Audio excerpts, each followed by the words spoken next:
Barney sent Iris and me to Rennes to set up a new TEFL course center. It sounds simple when I say it now, but in 2003 it felt like stepping into another world entirely. As soon as we landed in Paris, we rushed to catch a train to Rennes in Brittany. 2 hours through the French countryside. 2 hours of silence, really. We were both staring out the window, pretending to take in the scenery. But the truth is, I think we were both already in culture shock. We'd each been to France before, but years had passed. In Asia, if you're anything other than Asian, you stand out instantly. But here, no one stared. We blended in, and somehow that felt even stranger. When we arrived, a cab took us straight to what Barney had called a hotel. But it wasn't a hotel. It was a restaurant with 4 rented rooms above it. We slipped in through a side door, lugging our bags up a narrow wooden staircase. The rooms were bigger than expected, but bare, no air conditioning, and it was July 2003, the hottest summer Europe had seen in living memory. That night, the city felt alive in the heat.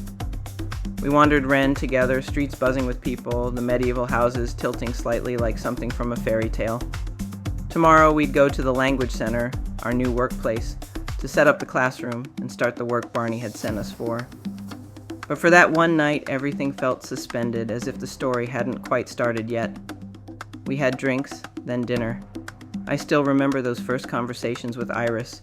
She was 50 then, though she carried the kind of weight in her voice that made you think she'd lived 3 lives already. She began with India. She had spent years near Varanasi, waking to the clang of temple bells, the air thick with incense and wood smoke. She spoke of women's cooperatives, of trains overflowing with pilgrims, of nights on the banks of the Ganges when the world felt eternal. But then her tone shifted when she spoke of Spain. She went there chasing love and stability, marrying a Spanish man whose fire and charm burned bright at first. But fire turns to ash. His temper ruled their home, his words cut deeper than his fists. And when she finally escaped, desperate to save herself, the courts left her daughter in his hands. Iris carried nothing but memories, and a grief that decades later still lived just beneath her skin. She rebuilt in China, years in Beijing, later Guangzhou. She painted it vividly, seas of bicycles, neon bleeding through the smog, Mandarin becoming part of her inner soundtrack. She taught English in classrooms bursting with students, shared dumpling feasts after exams, and smiled at their laughter. But her eyes betrayed the truth, loneliness, the kind that follows you home to a silent apartment night after night.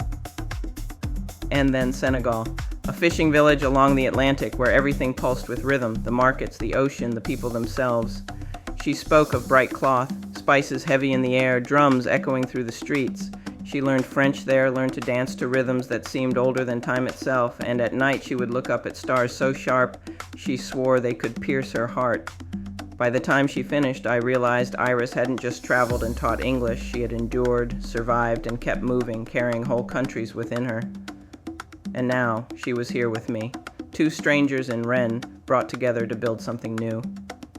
A TEFL center, yes, but for me it felt like something more.